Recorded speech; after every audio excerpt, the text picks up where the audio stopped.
मुग्धा और उसकी सास के बीच पूरा समय सास के किसी न किसी काम को लेकर मतभेद चलते ही रहते हैं।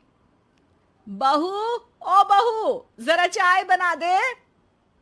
मुग्धा चाय लेकर आती है। ये लीजिए, और कुछ चाहिए? अरे नहीं, बस चाय पीने का मन था। जाओ, तुम दूसरा काम करो। चाय पीने के थोड़ी देर बाद सास दोबारा मुग्धा को आवाज लगाती है। अरे बहू रे, आओ बहू, जरा हलवा तो बना दे, मीठा खाने को मन हो रहा है। इसी तरह मुग्धा की सास पूरा समय कोई ना कोई काम बताकर उसे रसोई से बाहर तक निकलने नहीं देती।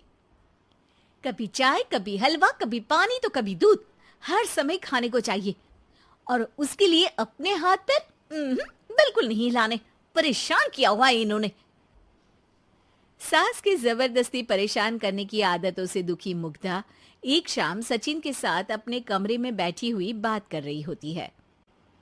सुनो जी, मम्मी जी की ये जानबूझकर मुझे परेशान करने की फरमाइशों से मैं बहुत फ्रस्ट्रेट हो चुकी हूँ। पूरे दिन में एक सेकंड का आराम नहीं मिलता। रसोई से बाहर कदम रखती नहीं कि बहू ये बना दे, बहू री वो बना दे।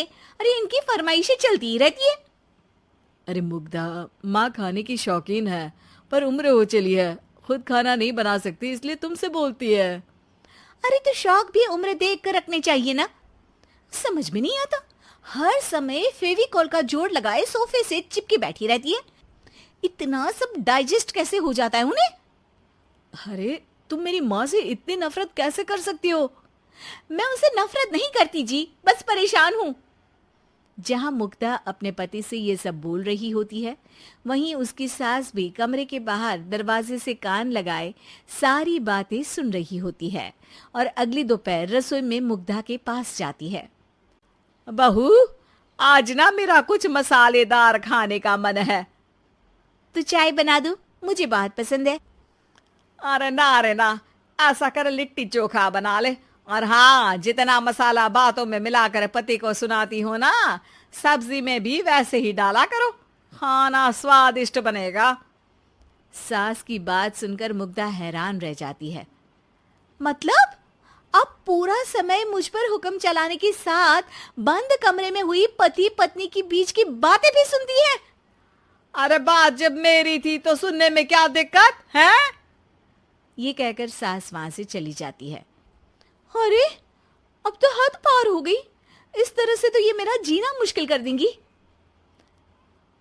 मुग्धा सास की हरकतों से परेशान उसका हल सोचने लगती है और इसी तरह कुछ दिन बीत जाते हैं, जिसमें सास का जन्मदिन आता है। मुग्धा बहुत खुशी के साथ अपनी सास को एंड्रॉइड मोबाइल गिफ्ट करती है। मम्मी, आपको सबसे बात करने के लिए बहुत दिक्कत होती है ना, कभी सचिन तो कभी मुझे बोलना पड़ता है, पर इस मोबाइल से आपको कोई दिक्कत नहीं होगी। एक जगह बैठे बैठे बहुत कुछ कर सकती हैं अब आप। मोबाइल देख सासू माँ खुश हो जाती है, पर उसे इस्तेमाल करना तो आता नहीं, इसलिए साइड में रख देती है।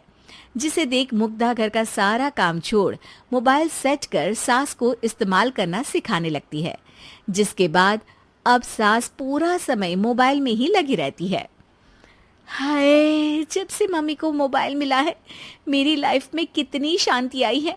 अच्छा है, इसी तरह बिजी रहे तो मैं भी सुकून की जिंदगी जी पाऊंगी। अब मुग्धा जब मन करे काम करना, जैसा चाहे वैसा खाना बनाकर खाना, पूरा समय रिलैक्स और खुश रहने लगती है। क्या बात है, आजकल तुम बहुत चहक रही हो। अरे मम्मी जी से छुटकारा जो मिला है, अब ना फरमाइशें ना छुप छुप कर बातें सुनना। अच्छा, तो मोबाइल गिफ्ट करने की ये स्कीम थी। इसी तरह दिन बीतते हैं और अब मोबाइल पर लगी सास फरमाइशों की जगह सवालों के लिए बहू को आवाजें लगाना शुरू कर देती है। अरे बहू सुन तो, देख जरा किसी का फोन क्यों नहीं मिल रहा? रिचार्ज खत्म हो गया है, पर अभी 4 दिन पहले ही तो मैंने किया था, इतनी जल्दी कैसे खत्म हो गया? अरे मैंने कल तेरी कनाडा वाली मौसी सास से 3 घंटे बात की थी ना। क्या? इतना महंगा तो मोबाइल भी नहीं आया जितना महंगा इसका रिचार्ज पड़ रहा है। इसके बाद तो जैसे मुग्धा के दिन के 24 घंटे में से 20 घंटे सास के पास उनके मोबाइल रिलेटेड प्रॉब्लम सॉल्व करने की ड्यूटी ही बन जाती है। अरे मुग्धा, ये मोबाइल में अचानक तेरी मौसी सास की शक्ल क्यों दिखने लगी? और ये तो हिल भी रही है। मम्मी, ये गूगल डुओ का वीडियो कॉल है। इसमें आप बात करने के साथ एक दूसरे की शक्ल भी देख सकती हो। अच्छा, ये तूने मुझे पहले क्यों नहीं बताया? अब बताने के लिए पहले नहीं बताया। इसी बीच सचिन भी वहां आ जाता है और सास अपनी वीडियो कॉल में बिजी हो जाती है। क्यों, सास बहू में क्या गपशप चल रही है? इसे गपशप नहीं, दिमाग का दही होना बोलते हैं।